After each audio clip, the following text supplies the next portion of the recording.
అందరికీ నమస్కారం. నేను మీ ఎంపీఆర్. ఒంగోలు జిల్లా వైఎస్ఆర్సీపీ పార్టీ జిల్లా అధ్యక్షుడిగా బూచేపల్లి శివప్రసాద్ రెడ్డి గారిని వైఎస్ జగన్మోహన్ రెడ్డి గారు నియమించడం జరిగింది.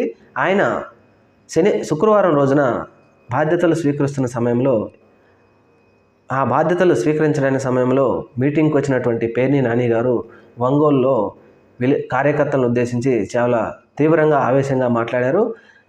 పేర్ని నాని గారు మాట్లాడుతూ 2019లో మేము అధికారంలోకి రావడానికి వైఎస్ఆర్సీపీ పార్టీ ప్లస్ జగన్మోహన్ రెడ్డి గారికి కార్యకర్తలే ముఖ్యం.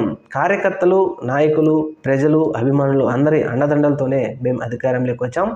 మేము అధికారంలోకి వచ్చిన తర్వాత మన కార్యకర్తలతో పాటు అందరూ సమానమే. ఏ పార్టీ వారైనా మనకు సమానమే. కుల మత భేదాలు చూడకుండా ఈ సంక్షేమ పథకాలన్నీ ప్రజల దృష్టికి తీసుకెళ్లాలని చెప్పేసి జగన్మోహన్ రెడ్డి గారు ఆలోచించారే కానీ మన కార్యకర్తలు, మన నాయకులే బాగుపడాలని ఎప్పుడు ఆలోచించలేదు. అలా ఆలోచించకపోవడం వలన మన కార్యకర్తలకు మాత్రం ఒకంత ఇబ్బంది కలిగిన మాట వాస్తవమే. అయితే మన కార్యకర్తలకు ఇబ్బంది కలిగినప్పటికీ మనం ప్రజలకు మాత్రం న్యాయం చేయగలిగినాం. ఇప్పుడు మనం ఈ అధికారంలోకి వచ్చిన ఈ ప్రభుత్వం వచ్చిన 4 నెలల్లోనే వాళ్ళు ఇచ్చిన ఏ హామీలు నెరవేర్చలేకపోయారు. పేద ప్రజలకు అందవలసిన ఏ సంక్షేమ పథకం కూడా ఈ ప్రభుత్వం నెరవేర్చలేకపోయింది. నీకు అంటూ తల్లికి వందనం కింద 15,000 అని చెప్పారు. మరి దానిని రాష్ట్రంలో ఒక్క విద్యార్థికి కూడా ఇవ్వలేకపోయారు. నాడు నేడు పథకం కింద జగనన్న స్కూళ్ళల్లో ఉన్నటువంటి ఐబీ, టోఫెల్, ఇంగ్లీష్ మీడియం స్కూల్స్ను సిలబస్లోనన్నీ ఎత్తేసారు.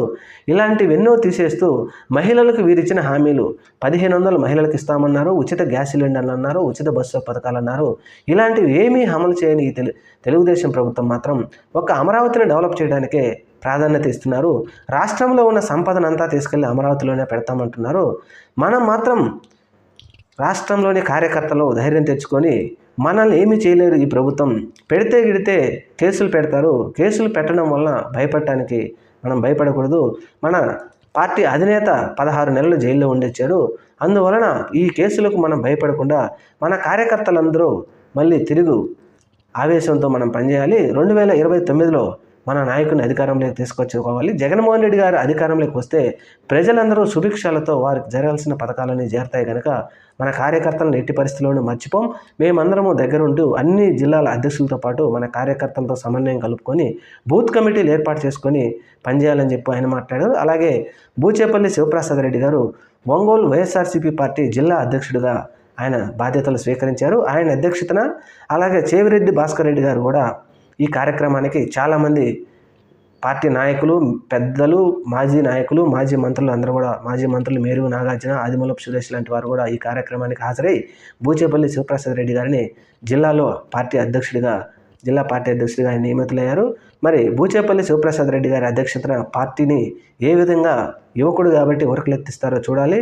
ఏది ఏమైనా మనం బూచేపల్లి శివప్రసాద్ రెడ్డి గారికి జిల్లా పార్టీ అధ్యక్షులు స్వీకరించినందు వలన బూచేపల్లి శివప్రసాద్ రెడ్డి గారు జిల్లా పార్టీ అధ్యక్షుడిగా బాధ్యతలు స్వీకరించినందువలన మనం కూడా ఆయనకు కంగ్రాచులేషన్స్ చెప్దాం.